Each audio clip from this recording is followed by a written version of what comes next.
Olá, muito boa noite. Está no ar o Rede TV News. Olá, boa noite. Congresso derruba veto do presidente Bolsonaro e mantém a redução de impostos da folha salarial até o fim do ano que vem.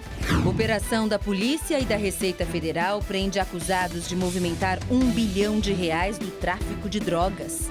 Após ser atingido por incêndio, o Hospital de Bom Sucesso, no Rio, reabre para atendimentos ambulatoriais. E o argentino Maradona se recupera de uma cirurgia para retirar um hematoma entre o cérebro e o crânio. Bom, por aqui as eleições municipais estão chegando e a votação do primeiro turno acontece agora, já no próximo dia 15 de novembro. O Tribunal Regional Eleitoral dá dicas de atualização de documentos e de como vai ser a votação em tempos de pandemia. Os eleitores que perderam os títulos eleitorais devem ficar atentos ao prazo para solicitar a segunda via do documento. De acordo com o calendário do TSE, o prazo encerra amanhã, 5 de novembro. Meu título eu perdi, agora tem tentando tirar outro. Aí chega aqui, está fechado, agora tem que ir pular no Poupatempo, né? Ou vai no Poupatempo, ou então pelo aplicativo, né? Se correr, dá tempo. Se correr, dá tempo. Para que a segunda via seja emitida, o eleitor não pode ter débitos com a Justiça Eleitoral, como multas pela ausência às urnas, aos trabalhos de mesário ou violações ao Código Eleitoral. Mas se estiver com tudo em dia, é preciso fazer a solicitação presencialmente em uma unidade do Poupatempo. Para participar do pleito, o eleitor também pode se apresentar à mesa de votação com qualquer documento oficial com foto, como a carteira de identidade ou a carteira de motorista. O plano de segurança sanitária inclui o uso obrigatório de máscaras, a disponibilização de álcool em gel antes e depois do voto, o distanciamento de no mínimo 1 metro entre eleitores e mesários, a apresentação dos documentos à distância e o TSE ainda recomenda que cada um leve a própria caneta para assinar o livro de votação. Mas quem não se lembrar, não tem problema, porque as canetas disponíveis serão higienizadas. Por causa do coronavírus, o sistema de biometria não será utilizado neste ano. Outra orientação é para que eleitores e mesários que forem diagnosticados com Covid-19 ou estiverem com febre no dia não compareçam aos locais de votação. Será possível apresentar justificativa pelo e-título, mas para isso quem deixar de votar por essa razão deve apresentar atestado, declaração médica ou teste que comprove a condição. Já os eleitores que não têm acesso à internet vão poder justificar em qualquer local de votação, diretamente nas sessões eleitorais ou enviando a justificativa ao cartório eleitoral depois do dia do pleito em até 60 dias. Passado esse prazo, será multado. Em razão da pandemia, o horário de votação foi ampliado. O período reservado para votação será das 7 da manhã até às 5 da tarde. Promoção Festival de Prêmios da Primavera. Para participar dos sorteios diários aqui na nossa programação, você já sabe, tem que ser assinante do Rede TV Plus. Um carro zero ou um notebook novinho. Para ganhar, você precisa continuar assinando o Rede TV Plus e participar dos sorteios. Acesse redetvplus.com.br ou aponte a câmera do seu celular para o QR Code aqui na tela. Você pode usar qualquer cartão de crédito e, se for cliente da Caixa Econômica Federal, ainda pode usar o seu cartão virtual e pagar no débito. Durante a semana, você concorre a um notebook positivo e até uma moto Yamaha 125. Aos sábados, no Mega Sena, também sai uma moto. E aos domingos, no Encrenca, tem um Super HB20. E no final da promoção, você pode levar no Encrenca um Nivus. Então, assine agora. Estação nova, promoção nova. É o Festival de Prêmios da Primavera, aqui na Rede TV. Operação da Polícia Federal, em conjunto com a Receita Federal, desarticulou hoje uma organização criminosa especializada em envio de drogas para a Europa. 8 pessoas foram presas e 3 estão foragidas. Mansões e carros de luxo. Mais de 40 milhões em bens foram sequestrados na Operação Narcobroker, realizada nos estados do Paraná, Santa Catarina e São Paulo. 68 contas que movimentaram R$1 bilhão entre 2018 e 2020 foram bloqueadas. Na deflagração da operação, você identifica muito mais patrimônio. Você identifica, por exemplo, escrituras de imóveis, fazendas, outros veículos, embarcações, aeronaves. E essa documentação leva a uma segunda fase. O que nós já temos de informação é que os executores dos mandados já identificaram documentação que pode ampliar esse patrimônio para mais 100 milhões. A Justiça determinou também a intervenção de 2 postos de combustíveis e uma pousada, utilizados pelos criminosos para lavar dinheiro. A investigação começou no ano passado e apontou que os integrantes da organização criminosa utilizavam empresas fantasmas e de fachada para comprar mercadorias lícitas. Esses produtos eram enviados para a Europa, acondicionados em contêineres, e junto com eles eram ocultadas centenas de quilos de cocaína. Uma estratégia para dificultar a fiscalização. O foco da polícia com a desarticulação financeira é evitar que o grupo consiga se reestruturar. O poder vem do dinheiro. Retira o dinheiro e retira o poder. Durante as investigações foram apreendidos 240 quilos de cocaína e hoje mais 320 quilos. A droga estava em placas de madeira. O carregamento no porto de Paranaguá ia para a Europa. Cerca de 150 policiais cumpriram 39 mandados judiciais. A Justiça expediu também o mandado de prisão preventiva para um brasileiro que se passava por empresário na Espanha e está sendo procurado pela polícia do país. Belo trabalho da polícia sem disparar um tiro. 4 pessoas foram presas em uma operação da polícia contra fraudes em cartões do sistema de trens do Rio de Janeiro. Os agentes foram às ruas para cumprir 17 mandados de busca e apreensão em endereços ligados aos suspeitos de participar de um esquema de créditos falsos em cartões da Supervia, concessionária que opera os trens urbanos no Rio de Janeiro.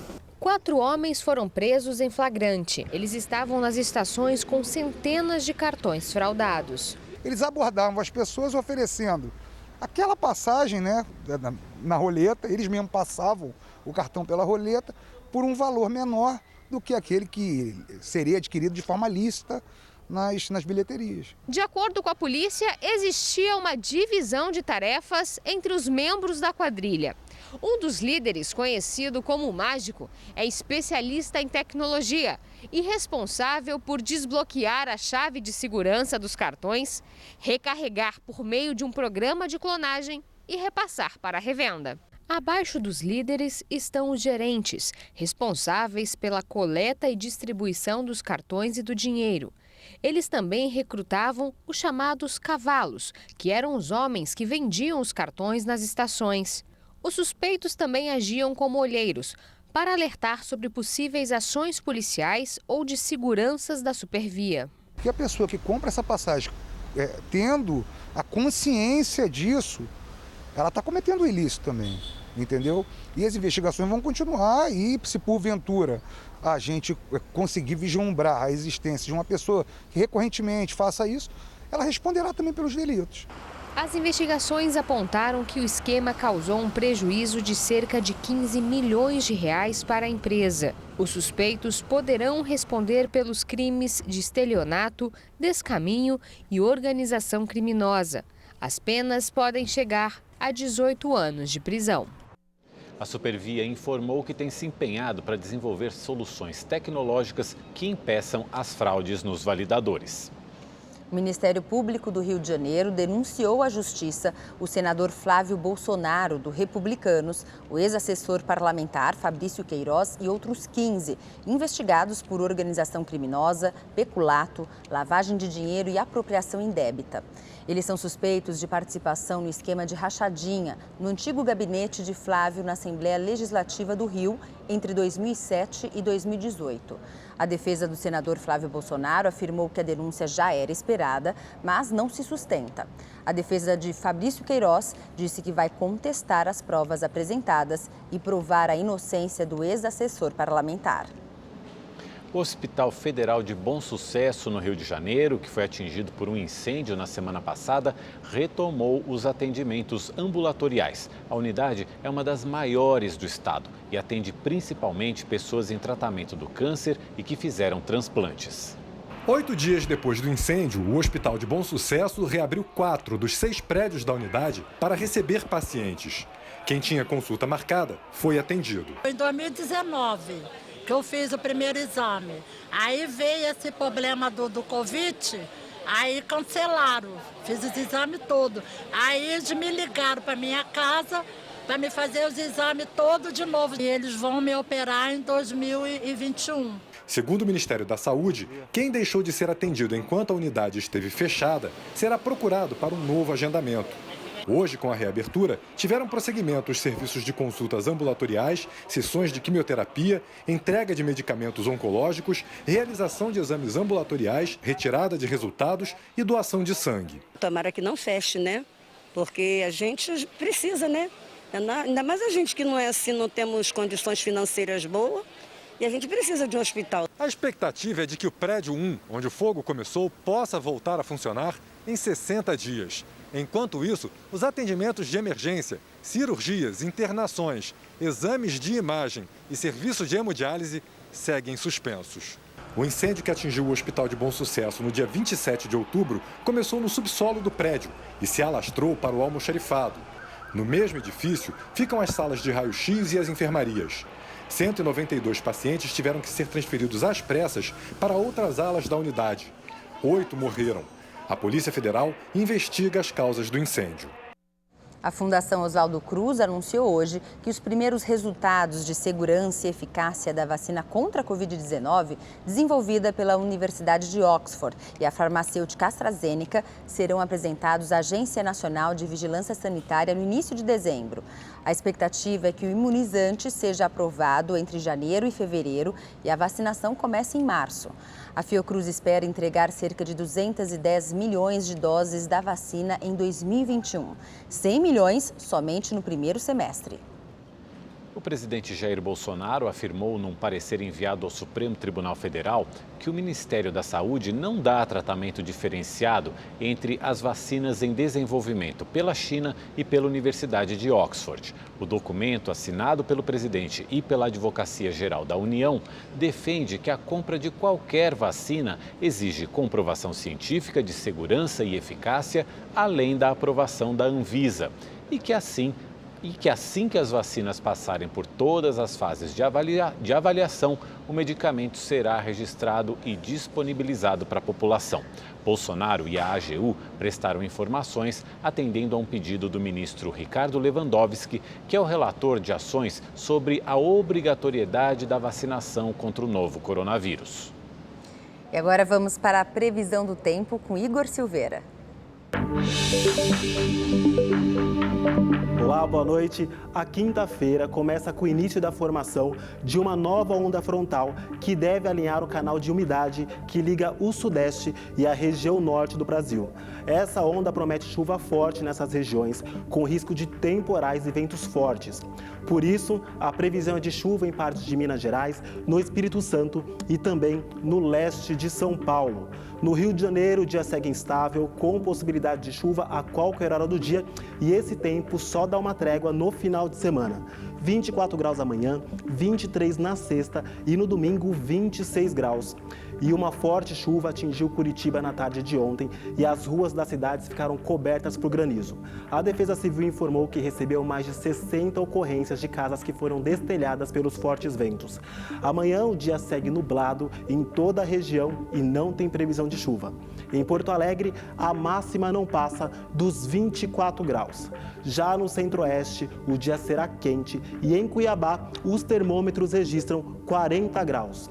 E para saber mais sobre a previsão do tempo na sua cidade, é só entrar no site da Rede TV. Eu fico por aqui, uma ótima noite e até mais. A gente atualiza agora as apurações das eleições americanas. Até o momento, Joe Biden, do Partido Democrata, lidera com 253 delegados, enquanto Donald Trump, do Partido Republicano, está com 214. Lembrando que são necessários 270 votos, no mínimo, no colégio eleitoral para vencer a eleição.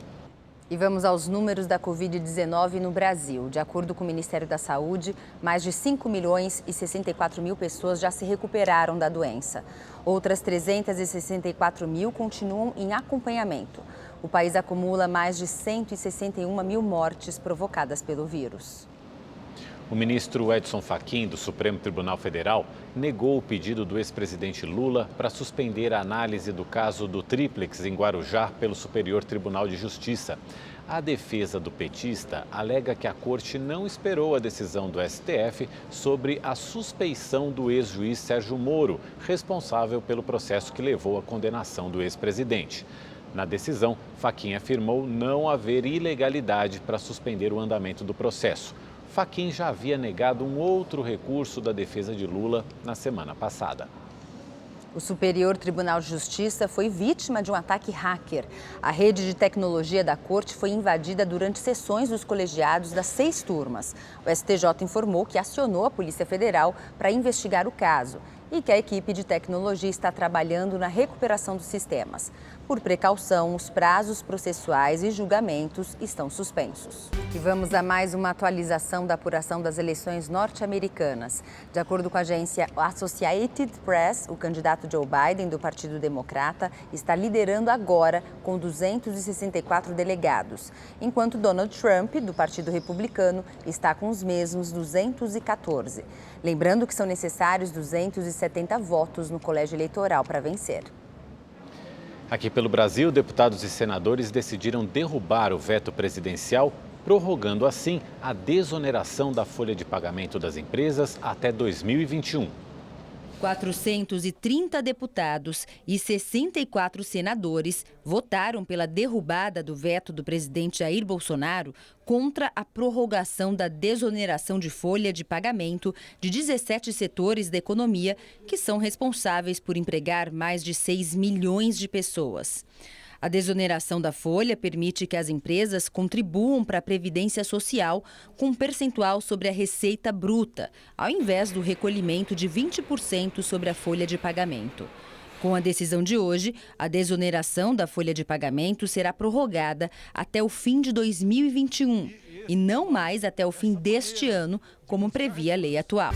Com a pandemia do coronavírus, até o Papai Noel teve que se adaptar. Quem for aos grandes centros de compras até vai encontrar o bom velhinho, mas de um jeito diferente.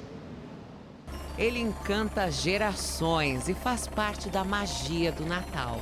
Mas assim como todos nós, o Papai Noel também não esperava que a pandemia pudesse atrapalhar os planos de um ano inteiro. E como a proteção é importante para ficar longe do novo coronavírus, Papai Noel precisou se adaptar a esse momento. E o bom velhinho aqui é do grupo de risco. Eu tenho que me cuidar. Para não deixar a saúde de lado, o bom velhinho vai marcar presença de uma outra maneira. Nesse shopping de São Paulo, ele vai estar em uma tela de 60 polegadas. Com medida de segurança contra a Covid-19, outros grandes centros de compras estão adotando estratégias semelhantes. Tem até curso de Papai Noel online fazendo sucesso. Procuramos um professor, um diretor, aliás, de câmera, que trabalha com câmera, que trabalha com vídeo, para explicar para os bons velhinhos como se proceder em frente de uma câmera. Como falar, a velocidade, o momento de falar, os cuidados que tem que ter para falar em frente a uma câmera. O mais importante é atender esse espírito natalino, né? Principalmente esse mundo da imaginação que as crianças têm nesse período, né, de Natal, e trazer segurança para essas famílias, mostrar que aqui é um ambiente seguro. Até a decoração natalina desse ano ganhou um novo significado. Nesse shopping que fica na capital paulista, esse espaço que está todo vazio agora, em breve vai receber uma árvore solidária. 400 crianças carentes de diversas instituições vão receber brinquedos. E de que forma? Quem passar por aqui, por essa árvore do bem, vai retirar um bilhetinho, vai ler o que é que essa criança quer ganhar de presente. Compra, traz para cá e aí a distribuição dos brinquedos está marcada para o mês de dezembro. Eu achei bem inusitado, diferente, bem conectado com a realidade que a gente vive hoje em dia. E, enfim, o importante é a gente celebrar o Natal de alguma forma. Eu acho que qualquer tipo de iniciativa, sabe, para não deixar passar em branco esse tipo de data que é tão importante para as crianças, né? Pelo menos para mim, quando eu era criança, eu achava super legal. Aproveite esse momento com quem você ama. Feliz Natal! Uma mulher tem levado cores e vida às ruas de Copacabana, na zona sul do Rio de Janeiro. Ela transformou um velho fusquinha numa floricultura ambulante.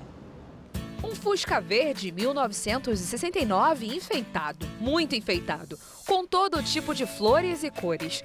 A ideia da pequena floricultura motorizada partiu da Roberta Machado, de 51 anos. Ela trabalhava com aluguéis de quartos para turistas e vendia perucas. Mas com a pandemia, a clientela desapareceu. Diante da crise, o jeito foi se reinventar e assim uma nova ideia começou a florescer, literalmente. E como fechou as portas, né, o turista não vem mais para o Rio de Janeiro, eu fiquei com aluguel para pagar, as contas chegando, né, e o trabalho zerado. Roberta comprou o carro há 3 meses, mas somente agora conseguiu colocar o plano em prática. Para se ter ideia, a floricultura está dando tão certo que a empresária acredita que em pouco tempo vai conseguir recuperar os R$ 8.000 pagos pelo Fusca, já que nos primeiros 3 dias de venda ela juntou cerca de R$ 1.300. O Fusca foi batizado de Lia Linda Flor, uma homenagem à mãe da comerciante que morreu há cerca de 4 meses. Eu estava muito triste. E eu tinha que fazer alguma coisa para poder superar aquela perda, espantar a tristeza, né, que é muito triste. A minha ideia é de alegrar os idosos, né? E aqui tem muito idoso. E não tem quem resista aos encantos de Lia nas ruas de Copacabana, zona sul do Rio, como seu Elber, morador da vizinhança. Estou namorando as plantinhas aqui. Você gostou? Espetacular. Até o carro é bonito, olha aí. O carro é lindo, né? Até o carro é bonito. Do meu tempo. E Roberta já tem planos de levá-lo a outros bairros do Rio. A ideia é fazer do Fusquinha uma floricultura viajante. Rio de Janeiro inteiro vai ser florido. Vamos levar alegria e flor, né?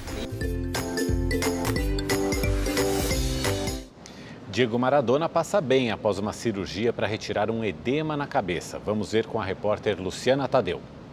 Em boletim divulgado agora há pouco, o médico pessoal do Maradona, Leopoldo Luque, disse que o ídolo argentino se recupera muito bem, o que deixa a equipe que acompanha o pós-operatório dele otimista. Segundo Luque, o craque argentino não apresenta compromissos neurológicos, mas ainda é preciso ter cautela.